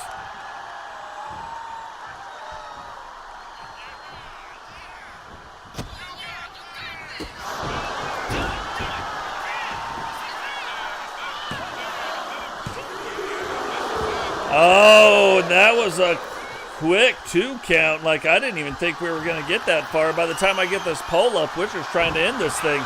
But Miss Nightmare says, no thank you, return that to sender. Not going to partake in the Witch's Brew at all.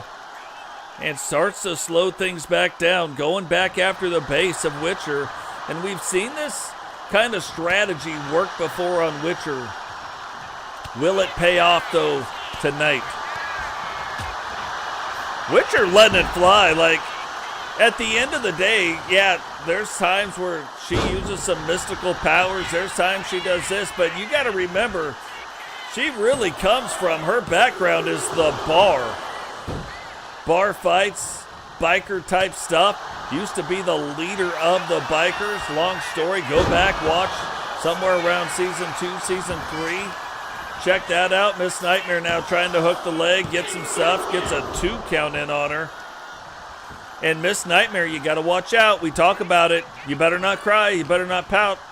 Miss Nightmare's telling you why. And you don't want to see this because that is the Bone Crusher. Did Miss Nightmare just win back the Universal title? Did Miss Nightmare? Again, I told you, Miss Nightmare has won it one time. Witcher beat her and took it from her to start her first title reign. So lots of stuff here on the line tonight. Lots of lore and canon going on. Trying to get the win. Miss Nightmare trying to instill the fear into Witcher. And Witcher trying to get back in control. If she doesn't get back up, and I mean get back up soon, we might be seeing some bad things. We might be seeing some bad moons arising. We could be seeing some trouble on the way.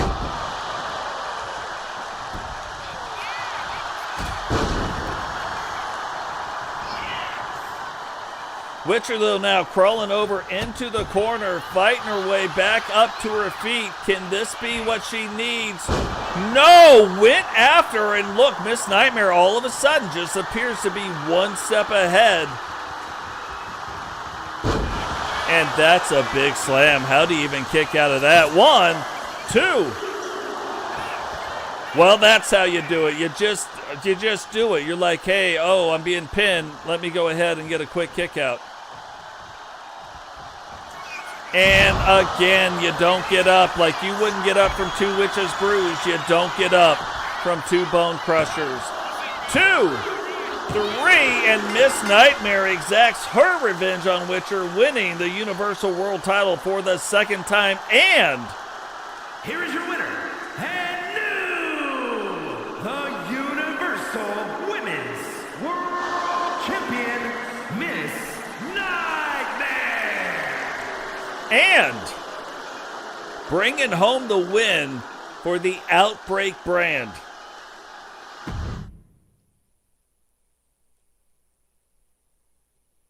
So absolutely crazy. Again, you know, we're looking who is going to be the lady that brings home or starts to create stability again in the Universal World title department. Don't know. I thought when Witcher beat Jane, I'm like, okay, we're going to start seeing these longer runs, but that is not what we saw here tonight. But somebody we are starting to see it from is Sentinel. The following contest is scheduled for one fall and is for the Universal World Heavyweight Championship.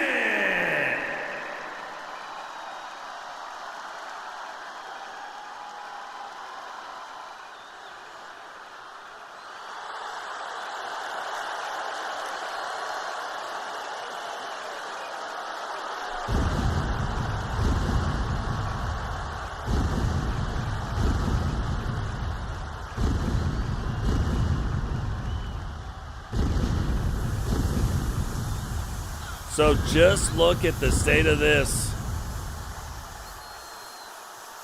Recon Delta making his way down to the ring right now, getting ready to face off against Sentinel. Now Sentinel has the opportunity to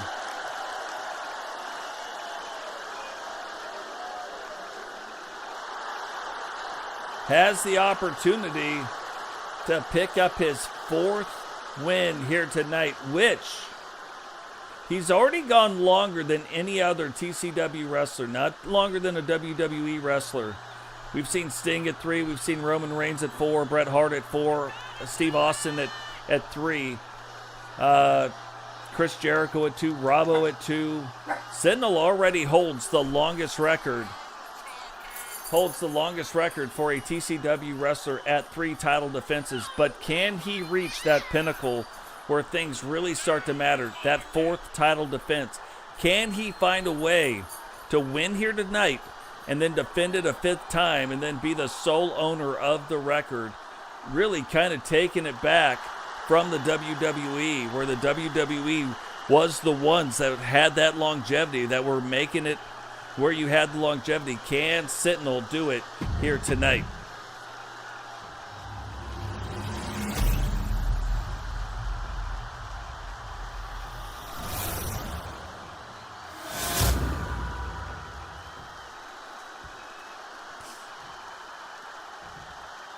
Introducing. So here we go. Universal title belt on the line. Last match of the night. Can Recon Delta bring home his very first Universal World win, or will Sentinel continue to be the guy, the new foundation as you will, but be the guy to bring stability to the Universal World title?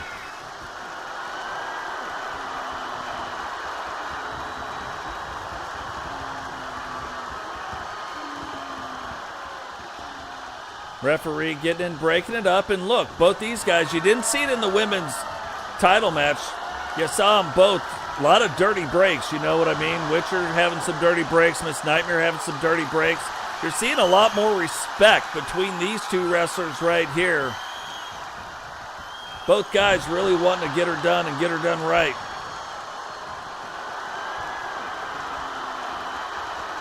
Recon getting that arm wrenched on. Again, final match of the evening. Who is going to win? Is it going to be Sentinel, or will it be Recon Delta? Sentinel, like you just look at it in a short amount of time, you know, winning it back. Episode 26, we're on 29 now, already defending the title 3 times, having the shot tonight. And really, when we're looking at what's going on, Miguel, welcome to the show, brother. When you look at the TCW standards, before we really start talking about things, it's really at that 4th title defense. 5, now you're getting into something real. 6, you've done something most people haven't done. 7, wow. And only 4 people have ever defended a title 10 times in a row. Ozzy doing it 13 times. Totes defending 2 different titles 11 times. And Matt Storm defending the United States title belt also 10 times. But those are your only guys. Then you've got Cheyenne, who had 9 title defenses of a title belt. You got Rowdy, who had 9 title defenses of a title belt. So just not many things, but still 4 is kind of that standard where if we were going to have a record breaker, it would be at the 4 mark. It would be at 4 title defenses. When you look at title wins, really 3 is that mark, you know, 3-time champion of whatever belt it is. So can Recon Delta get his first title win here tonight, or will that not even happen? And I don't think Recon's ever even had, no, he's had 1 shot against Roman Reigns and lost. So getting that shot here tonight against Sentinel, a big deal, and really will get him back off to doing the things that he's doing. So Recon Delta representing the Meltdown brand, Sentinel representing the Outbreak brand.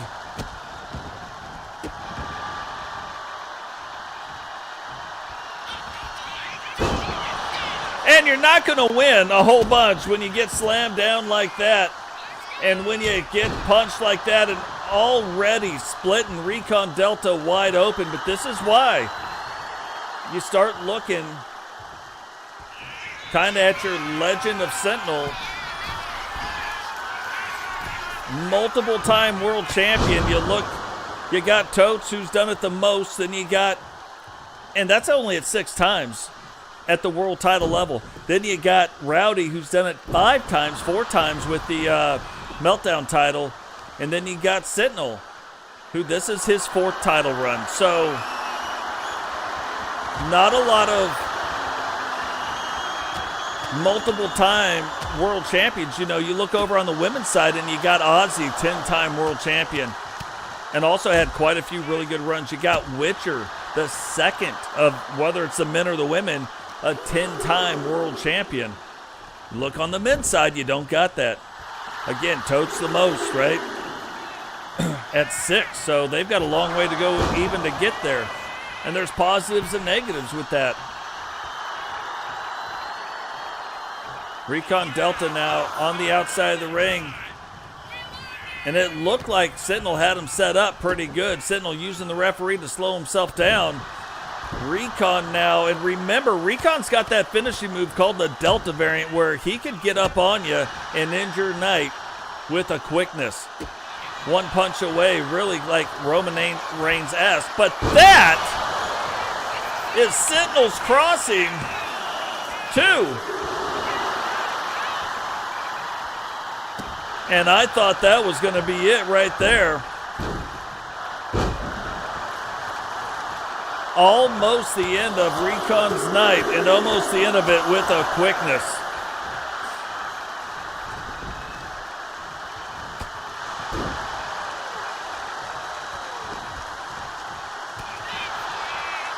That's all you got to do. Welcome to the show, Sentinel. Just speak Sentinel's name and he will appear.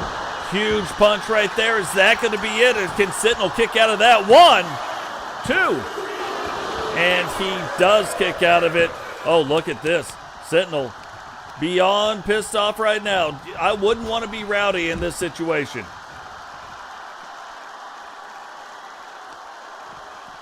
Sentinel's got that sneaky power. You know he's a power wrestler, but he does like this. He'll do this thing, and you're like, oh, he's probably doing it this way. No. Hit you with this huge power move, and then it is all over but the crying. Like, it isn't a mistake that Sentinel has become a multi-time world champion here in the TCW. But you look at Bobby Hart on the women's side, you would have expected her more success in that women's world category.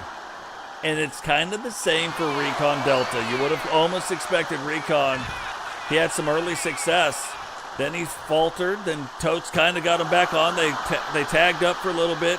He got going again and then kind of fell off a little bit. Not that he was losing matches on his second little. Just didn't see a lot of them. And so now back. An improved look. Oh, Recon better get him back in the ring. Up to 8 already. Oh, Sentinel better watch out. Recon Delta, it looked like he was trying to set up for the Delta variant, and you get hit with the Delta variant, that'll put you down. Hooks the leg. 1, 2. And Recon still able to kick out, and Sentinel's like, what is going on? Like, what do I got to do to put this guy away? Whips him into the corner. Oh! The big clothesline misses, and Rob Rosketios. Sentinel somehow just stuck the second one. Will he be able to duck a third? Yes! Yes, he does. But not the fourth, apparently. Hooks the leg. This could be it. 1, 2.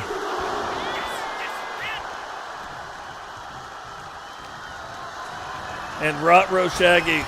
That is the Delta variant. And unless you got Paxlovid, which apparently Sentinel's got it, it would have been all over but the crying. Sentinel reaching for him, and that is the second time they have gone through Sentinel's crossing. And I was going to say you don't get a third shot, but apparently you do.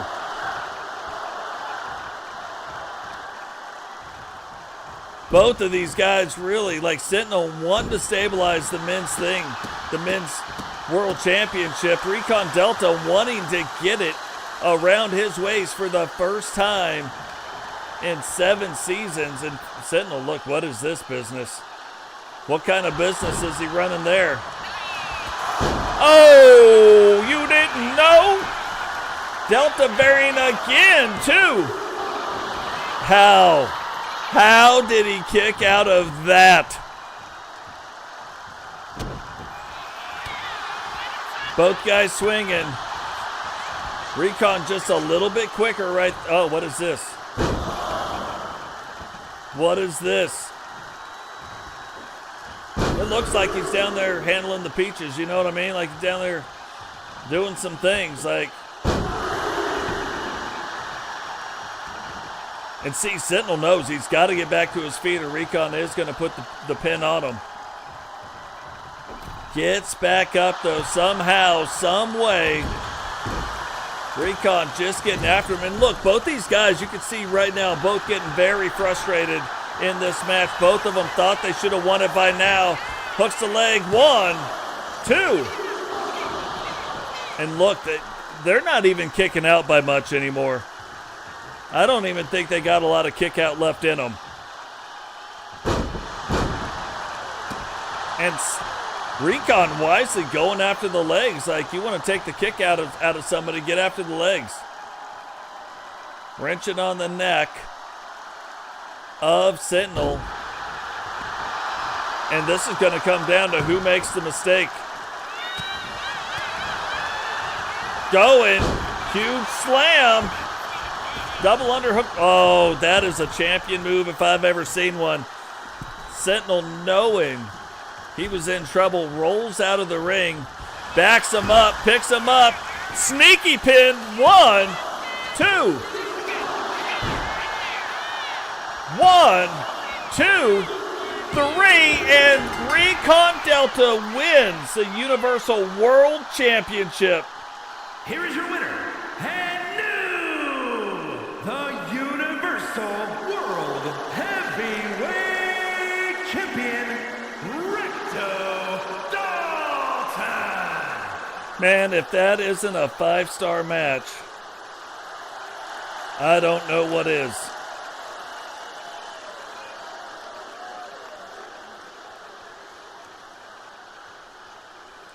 I don't even know what is.